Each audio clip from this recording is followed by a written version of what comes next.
Good morning, our fellow yoga travelers.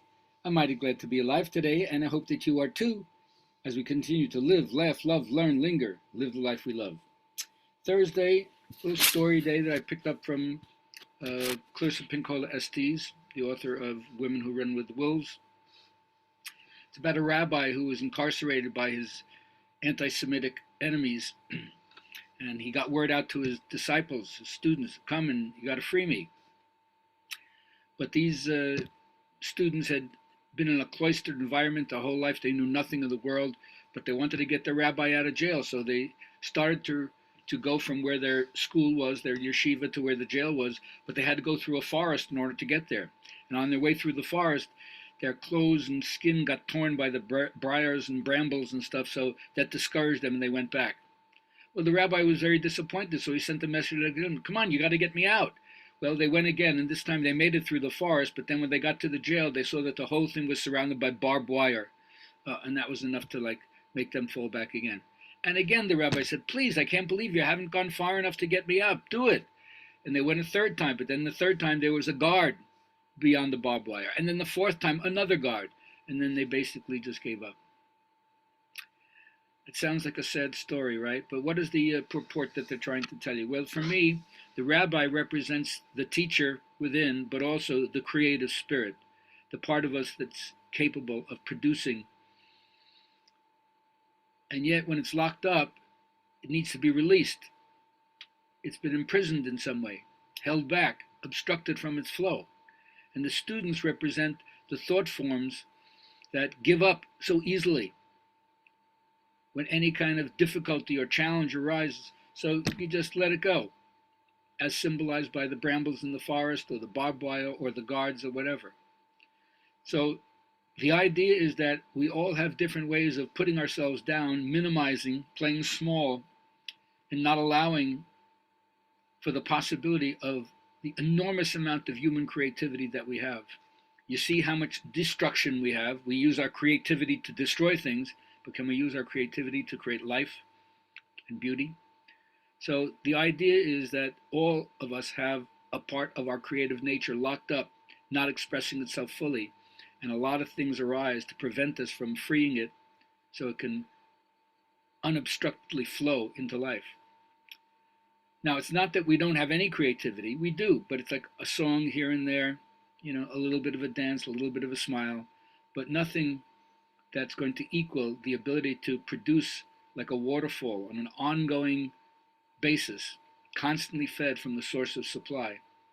So I always like to reflect on what ways am I keeping my inner creativity jailed up and just eking out a few ideas or actions or behaviors that indicate my whole life is hooked to the vision of the artist within, to the visionary within. And how do I make everything aesthetic or beautiful in my life? Anyway, today I want to talk about the four aims of life. It's one of the major ideas behind the old Indian system where the Purusharthas, the aims of life, as set by the society, every society sets out to tell you this is what it's all about. And there's really interesting. First, they talk about Dharma, or right action. Dharma is the ultimate path. On one way, I always thought of it as the overarching harmony that you're supposed to attune to, like the Tao, or Ma'at, the Egyptian way, or the Torah, or the Way in the Christian tradition. And it's the way that you can move through your daily grind, but by being hooked up to spirit at the same time, then you have a certain kind of power, a certain kind of influence on your daily life, because you're not trying to use your small flywheel to run the whole show. Also, the Dharma represents not only the cosmic law, but it represents the individual path of optimum unfolding. Has each person found that way where they can more easily contribute their gift, their uniqueness? So it's the lessons that we hear, that we come to learn, and how do we adapt to them? Krishna says in the Gita, better to do your own Dharma poorly than another's well. So it's really important to find out, what am I supposed to be doing here? The next thing that they try to do is, once you've learned what the Dharma is, so that all your actions are aligned with it, you have to ask yourself, what do I need in terms of accumulation? We live in a society that's so consumer driven that it's very hard for any of us to have a moment where we feel satiety. We're like, enough is enough. And in the yoga tradition, we don't want to overemphasize the idea of the ascetic renunciate, because they always tell a tale that, the person who has nothing but a begging bowl and a loincloth, but is attached to the respect that he thinks people are giving him by virtue of his renunciation, he's still attached and he's still stuck. Whereas you could be the ruler of a kingdom, but you could give it up in a second because you're not attached to the form. You're just there fulfilling a role that you've been put into. So it supports and serves your own true Dharma when you know how to accumulate just the amount of stuff that you need so that you're not a parasite. And then you more easily can discern all the time, what do you really need from what is extra and unnecessary. The third thing they tell you is about kama, pleasure, right? Pleasure is the tie that binds. I always say it, that's the way that you experience the most delicious aspect of your higher self and the joy that pleasure brings, as symbolized by kama, the god of pleasure. We might call it Cupid, but there's something about when those arrows penetrate you, all of a sudden, your whole reason for why you're existing changes when the love bug hits you. But pleasure is not just about love, it's this insatiable hunger for the infinite, as far as I'm concerned. But when you learn how to regulate your pleasure like a connoisseur and not a hedonist, then you'll see that pleasure revitalizes your senses, it softens the hardened focus of the mind, and it brings that loving twinkle to your eye. Pleasure is the tie that binds, and doing things in pairs is more fun. So I hope you have that right friend of yours that can be the buddy, what I call it the joy buddy. You just get together in order to have a good time. And then that all serves what? Moksha, or liberation.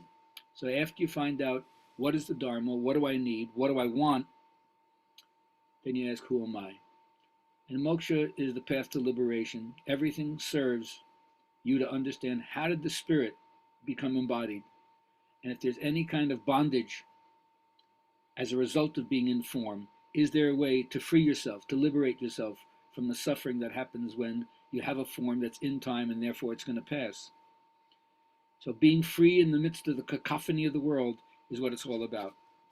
And for me, of course, I say that yoga is the path that represents how to balance these things. Although I never say yoga is the only path or the best path. For me, it has been.